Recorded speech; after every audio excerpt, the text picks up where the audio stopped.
आज की कहानी है कलंक। अपनी बेटी गंगा की लाश के पास राधिया पत्थर सी बुत बनी बैठी थी। लोग आते बैठते और चले जाते। कोई दिलासा दे रहा था तो कोई उल्हाना दे रहा था कि पहले ही उसके चाल चलन पर नजर रखी होती तो यह दिन तो ना देखना पड़ता। लोगों के यहाँ झाड़ू बर्तन करने वाली राधिया चाहती थी कि गंगा पढ़े लिखे ताकि उसे अपनी माँ की तरह नरक सी जिंदगी ना जीनी पड़े। इसलिए पास के सरकारी स्कूल में उसका दाखिला करवाया था। पर एक दिन भी स्कूल ना गई गंगा। मजबूरन उसे अपने साथ ही काम पर ले जाती। सारा दिन नशे में चूर रहने वाला शराबी पति गंगू के सहारे कैसे छोड़ देती नन्ही सी जान को। गंगू सारा दिन नशे में चूर रहता, फिर शाम को राधिया से पैसे छीनकर ठेके पर जाता, वापस आकर मारपीट करता और नन्ही गंगा के सामने ही राधिया को अपनी वासना का शिकार बनाता। यही सब देख देख कर गंगा बड़ी हो रही थी। अब उसे अपनी माँ के साथ काम पर जाना अच्छा नहीं लगता था। बस गलियों में इधर उधर घूमना फिरना, काजल बिंदी लगाकर मतवाली चाल चलती गंगा को जब लड़के छेड़ते तो उसे बहुत मजा आता। राधिया लाख कहती, अब तू बड़ी हो गई है, मेरे साथ काम पर चलेगी तो मुझे भी थोड़ा सहारा हो जाएगा। गंगा तुनक कर कहती, माँ मुझे सारी जिंदगी यही सब करना है, थोड़े दिन तो मुझे मजे करने दे। अरे कलमुही, मजे के चक्कर में कहीं मुंह काला मत करवा आना।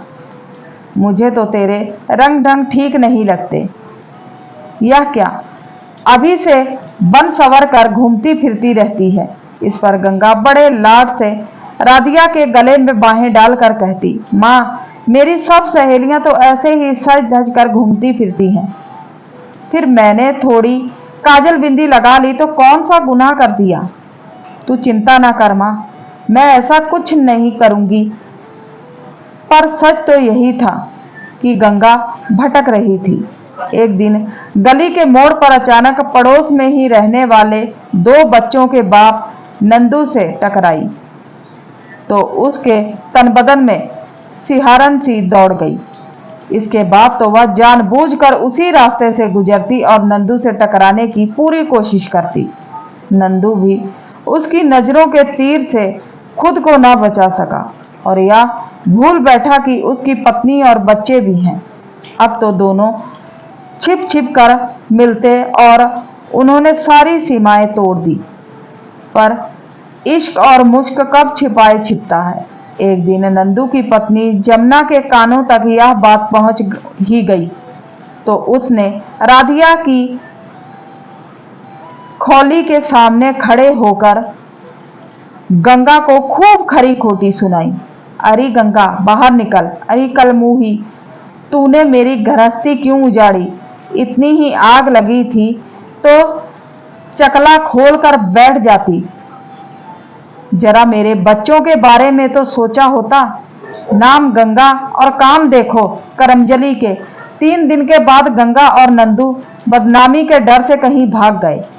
रोती पीटती जमुना रोज गंगा को कोसती और बद्दुआ देती रहती। तकरीबन 2 महीने तक ना तो नंदू और गंगा इधर उधर भटकते रहे। फिर एक दिन मंदिर में दोनों ने फेरे ले लिए और नंदू ने जमुना से कह दिया कि अब गंगा भी उसकी पत्नी है और अगर उसे पति का साथ चाहिए तो उसे गंगा को अपनी सौतन के रूप में अपनाना ही होगा। मरती क्या ना करती, जमुना उसे गंगा को अपनाना ही पड़ा। पर आखिर तो जमुना उसके बच्चों की माँ थी और उसके साथ उसने शादी की थी, इसलिए नंदू पर पहला हक तो उसी का था। शादी के 3 साल बाद भी गंगा माँ नहीं बन सकी क्योंकि नंदू की पहले ही नसबंदी हो चुकी थी। यह बात पता चलते ही गंगा खूब रोई और खूब झगड़ा भी किया। क्यों रे नंदू, जब तूने पहले ही नसबंदी करवा रखी थी तो मेरी जिंदगी क्यों बर्बाद की। नंदू के कुछ कहने से पहले ही जमुना बोल पड़ी, अगर आग तो तेरे ही तन बदन में लगी थी। अरे जिसे खुद ही बर्बाद होने का शौक हो उसे कौन बचा सकता है। उस दिन के बाद गंगा बौखलाई सी रहती, बार बार नंदू से जमुना को छोड़ देने के लिए कहती, नंदू चल ना, हम कहीं और चलते हैं, जमुना को छोड़ दे, हम दूसरी खोली ले लेंगे। इस पर नंदू उसे झिड़क देता, और खोली के पैसे क्या तेरा शराबी बाप देगा, और फिर जमुना मेरी पत्नी है, मेरे बच्चों की माँ है, मैं उसे नहीं छोड़ सकता। इस पर गंगा दांत पीसते हुए कहती, उसे नहीं छोड़ सकता तो मुझे छोड़ दे।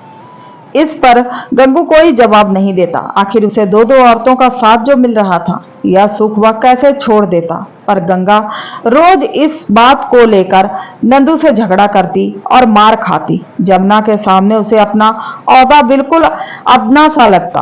आखिर क्या गलती है वह नंदू की, सिर्फ एक रखेल। जब वह खोली से बाहर निकलती तो लोग ताने मारते, और खोली के अंदर जमुना की जलती निगाहों का सामना करती। जमुना ने बच्चों को भी सिखा रखा था, इसलिए वे भी गंगा की इज्जत नहीं करते थे। बस्ती के सारे मर्द उसे गंदी नजर से देखते थे। माँ बाप ने भी उससे सभी संबंध खत्म कर दिए थे। ऐसे में गंगा का जीना दूभर हो गया था, और आखिर एक दिन उसने रेल के आगे छलांग लगा दी, और राधिया के बेटी गंगा मैली होने का कलंक लिए दुनिया से चली गई। तो उम्मीद करते हैं आज की कहानी अच्छी लगी होगी। अच्छी लगी है तो सपोर्ट कीजिए। मिलते हैं किसी नई कहानी के साथ, तब तक के लिए बाय।